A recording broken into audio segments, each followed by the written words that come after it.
பாருங்க, ஆட்டுக்கறி, மாட்டுக்கறி, நாட்டுக்கறி, பச்சோடி, சரி, கட்டுக்குட்டி உப்பு கட்டும், எங்க மட்டும் உப்பு கட்டும், சரி, எல்லாம் இருக்கு. இன்னும் ஒன்னிங்கான இலை போட்டு 1 கிலோ ஸ்வீட் வச்சு கடையில இருக்கு. தெருவில் போகுங்க எல்லாம் இல்லையா? சாப்பாட்டு பக்கத்துல உட்கார்ந்தா என் பட்டன் அங்க இருக்க கறியை கண்ணால கண்டா பட்டனுக்கு கண்ணு கண்ணீரை பத்துங்களா தார தாரையோ வெடிக்க மாட்டேன். இத கண்ணால கண்டான் பாலப்பகனை. யோ யோ யோ யோ எழுதுரும் எழுதுருமியா. நான் இதான் சொல்ல மாட்டேன்.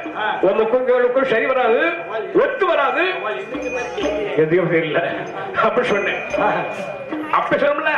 இப்ப ஏன் அழுது கண்ணீர் வடிக்கிறது? மாமா ஏ மாமா என்ன இதுக்கெல்லாம் மாமா ஏன் தெரியுமா? வீட்டுல இருந்து வரும்போது நான் அந்த பஞ்சாயத்துல பையன் மறந்து வச்சுட்டு வந்துட்டேன். ஆஹா, நம்ம மருமனுக்கு எவ்வளவு பக்தி பத்தியல்ல. மருமனு இந்தாங்க பஞ்சத்துல போய் கொடுத்து பட்டனுக்கு மருமனுக்கு ஜோரா பட்டை போட்டோம். சாப்பாட சாப்பிடுங்க. ஒவ்வொரு கரிய பிள்ளைங்க செஞ்சுட்டு இருக்கு, சாப்பிட்டு பாருங்க. முதல்ல மாட்டுக்கறி இல்லையா, மாட்டுக்கறி எடுத்து அரும்பு பட்டு லேசா ஒரு துண்டு எடுத்து வாயில் வச்சு பட்டோம். பட்டல சொல்லுங்க எப்படி இருக்கு? மருமனே சொல்லுங்க. என்ன சொல்ல தெரியுமா? ஏன் மாமா மாட்டுக்கறி தின்று பார்த்தேன், மாமா தின்று பார்த்தேன்,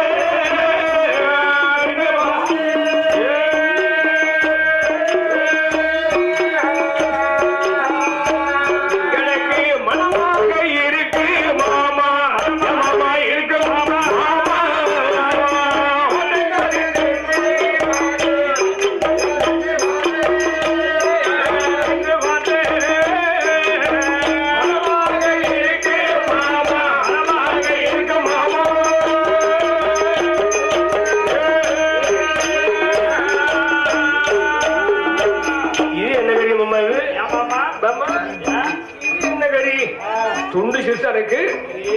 மருமனே மருமகனே என்ன உங்களுக்கு எங்க பாக்கிய பாருங்க சொன்னேன். ஆட்டுக்கறிக்கு மாடு வித்தியாசம் இல்லையா? மாடு பெருசு, ஆடு சிறுசு. அதனால சொன்னேன், பிள்ளைகிட்ட ஆட்டுக்கறிக்கு மாடு வித்தியாசம் சொன்னேன்.